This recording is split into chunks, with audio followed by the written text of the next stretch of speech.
Hello, YouTubies! Might be the most affordable build you will see this year. We've taken this tired stock Ford Focus and turned it into this for only £369.58. This is the TEMU Max Power Focus. I'm Grant. This is the garage. This is Granty's garage. Let's get into it. Now, initially, I got quite lucky with this car. I bought it off somebody who I knew had looked after it for a good amount of time prior. It was off the road because it needed some welding done, and I had that taken care of. The car itself cost me £500, and this is what I've done to it. In this video, I'm going to take you through a brief of everything that we've done, what it's cost as we go, tallying it up for the end so you can see the total and see how you can truly turn a car from not very remarkable to something quite unique with not very much money if you're prepared to have a go. Before we get really into it, cue the montage.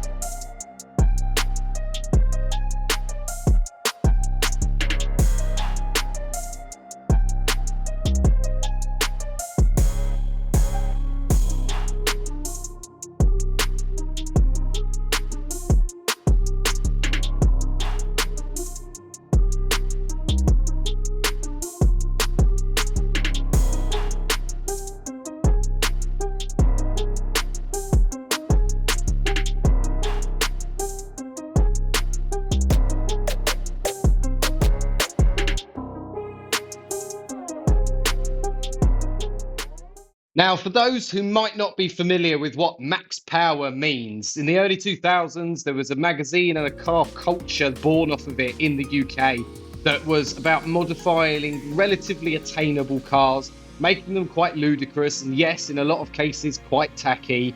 It was in keeping with the Need for Speeds and the Fast and Furiouses of the time. The louder, the crazier, the better, even if it didn't mean it was all about performance. There will be a lot of people who are my age who were picking up these sorts of ideas and seeing these cars as like young teens, thinking, this is cool, this is what I want to do. I've wanted to do a car like this since I was 12 years old, and I've finally had the opportunity to do it. It's not exactly how I would consider what I would consider a dream car or how I would make it, but I've enjoyed doing it, doing something different, making it unique. And that was what the scene was all about. So if you can Google it, have a look at some of the various things that people would be able to do. There were even some famous cars born out of it. However, if you're not from the UK and certainly involved in the car scene, then it may have passed you by because unfortunately the magazine did since die, probably with more uptake of the internet. I'm sounding really old now, but thankfully there are people who are still loving that scene, who still modify cars this way, even organising reunion meets. But hopefully that gives you a better understanding of why this thing looks so crazy, and indeed why I've concentrated on more of the aesthetics first. Now, before we get really into it, as a small disclaimer, in terms of the pricings, things that I keep in the garage, have lying around, or consumables I haven't really counted. I normally have paint in the garage. I've used some paint. I normally have glue. I've used some glue. I normally have saw blades. I've used some saw blades. So those sorts of things that we have lying around, as well as recycling things like little pieces of wood, material, metal, things like that. If I can salvage it from the garage or the shed, then I have done. Those haven't counted. I'm just counting what I've had to buy to be able to do this. I've also might have ordered something quite exciting for the future of this build, and at the end of this video I'll be sharing what's next for this car, so stick around. Now, where better to get started than a little bit of what I consider a party piece for this car. This is a perfect blend of two of my passions: building and modifying cars and playing music. We incorporated a practice guitar amp into the boot so the guitar can actually be played from the car, powered by the car with a little inverter up there. We put some lights in it to make it look cool. We ordered some material and we built a case. The reason for the case is to not just display the guitar, but actually provides still a space that I can use the boot, because one of the fundamental elements of doing this build was I wanted the car to be usable when not finished. I don't know if it will ever be finished, but all in all, the boot cost £65.87 to do. There was a lot that was of that going into actually just ordering enough material and pieces, but with the bits that were left from a lot of this, we were able to do some other bits and save some money. Now, that leads us on quite nicely and naturally to the door cards. These are, I would say, semi-customized. So it's no secret, we're going to talk about the wrap later. I've used leftover wrap material for the handles and these stripes. I've incorporated that same purple leather, glittery leather, into the rest of the design, and I've left myself something that lets me then tie this into what I plan to do with the seats in future. The total cost to do all 4 of these was nothing, because I was only using leftover pieces from the boot and the dash builds. Continuing with the interior, for a combined total between the dash and the centre console, we spent £32.10. That included the strip lighting, the lights that are in the see-through gaiters for both the handbrake and the gear stick. We also have some light guide, if you like, that comes through there. We've got the same colours and same materials, the purple leathery stuff, the wrap material, around the gauges as well. And then we have some suede on the top, which is actually slightly sensible rather than having something glittery reflecting onto the windscreen. So for the rest of that bit of the interior, another £32.10 to the total. Now, whilst the interior took a lot of work, quite a few hours to put it all together and work out what I wanted to do, and a lot of getting it wrong in the process, let's be honest, we're all more excited about the exterior, aren't we? On the exterior, I'm going to address it in the order in which I did these things. Obviously, the wrap and the paint came last. However, the first thing that I did when I got this car was I started making a custom bonnet. The original paint was super flaked. The clear coat was all shot on the first bonnet. I do have a spare one that came with the car, which I ended up not needing because I used this one. The total spent on the bonnet was £18.92, and that included the scoop, these little latches, and then obviously the mesh that's in the vents that I've made there. And I'll link all the videos of all of these bits in the description below. Then come down to the custom front bumper. First of all, I did have to buy a replacement front grille, which was £18 in itself because I broke the one that I had originally. But the total, including that for the front bumper, which is now customized, was £37.65. So a fair old chunk of that. For £10, I bought the bumper off of a BMW Z4, I think it was, and chopped the bits off to make the splitter at the front. And then we added in some grills. To the side of the car, the underbodies cost me nothing because they were off of a previous car. However, I do include a video on how to properly install these with a switch and their own sort of dedicated circuit almost. The side skirts are guttering from a hardware store. The total for doing the side was £25.09. You'll see we have arches on the rear end there. We obviously haven't done the wheels yet because I haven't found any I like enough with this PCD and don't know what I'll be doing with them just yet. And decided actually they don't look as good on the front and didn't suit. But on the back, I was very happy with them. And then for a couple of quid, I also tinted the rear windows myself. I didn't do too bad a job. Now, the rear of the car cost a little bit more than some of the other areas at £62.95. That was 30 quid for a spoiler, which I made some custom end parts for to just match the shape of what I wanted. I have replaced the rear lights with these kind of Lexus ones. These are quite in keeping for the Max Power era. Not everyone's cup of tea, but they suit the build and the colour scheme. They were £20 for the set.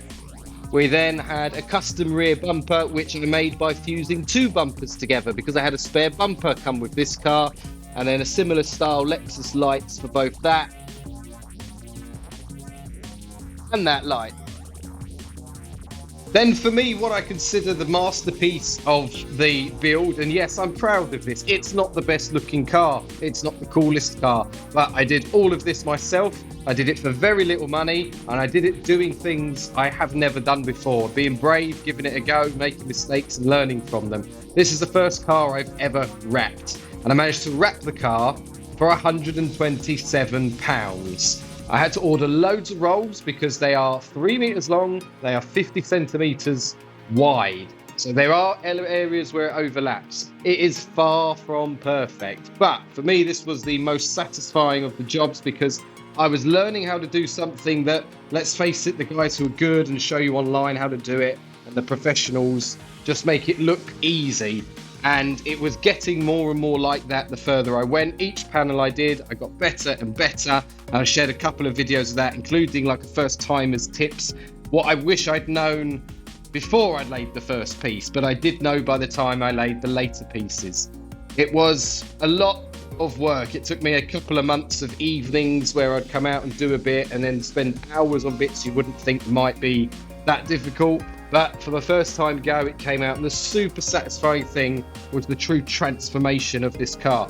Currently parked in the garage. As a lot of you who have seen the channel before know, I do a lot of these bits in the evening once my boy's in bed, so it's not parked out in the beautiful sunshine showing how shiny it is, but I'm very proud of it. I ended up opting to leave the bonnet black because it suited the colour scheme, and I actually just really liked how it worked. I was going to wrap it last and then decided against it. That was nice though. It left us over a roll of wrap, which then became the trim covers for some of the interior pieces.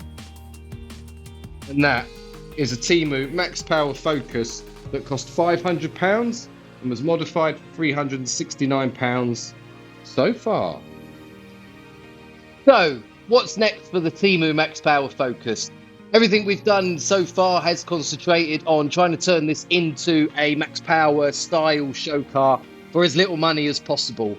One of the things I always wanted to do to a car when I was younger, well, as soon as I had one cool enough, underbody lights. Obviously, this has got that. One of the other things I've always wanted to do to a car, Lambo doors. So I have found the cheapest set of Lambo door hinges that you can buy online. I've ordered them. They are coming from China. They are going to be a long time. So that is going to be one of the upcoming mods that we do to this. And that will be somewhere where some of the aesthetic elements stop. Other than then eventually sorting out some wheels and possibly some suspension, more to get it lower. But with the side skirts, as you've seen, it already sits pretty low. If you're interested in any of that and want to see how the car develops, obviously make sure you subscribe to the channel if you're not already. And if you give this video a like, then I know you're enjoying this sort of content, and I'll keep working even more on this to put out more of these videos. We have another car on the channel that we work with quite often as well in the Porsche 986. So the feedback helps me balance which ones we should put out next. And it actually, from a personal point of view, helps inspire me as to what I'm going to do next. The whole reason to start this channel was to extend my hobby. I'm in here most evenings, pottering about, doing things, projects, modifying cars. I thought, let's start sharing it and then building a bit of a community and feedback and becoming part of it.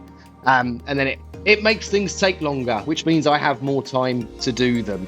The following things from that will be starting to look at the performance of the car. It's a 1.6 litre. It's got a very loud exhaust on it. It's not slow, but it isn't fast. This is one of those cars I think I will enjoy the dynamic of driving a slow car fast, which a lot of people will say is faster. It's more fun than driving a fast car slowly.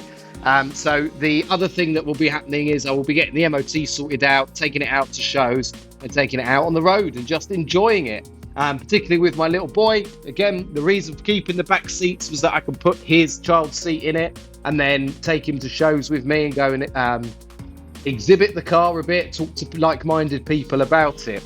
So, more to come on this. If you enjoyed that video, please give it a thumbs up. Do subscribe if you want to see more happening.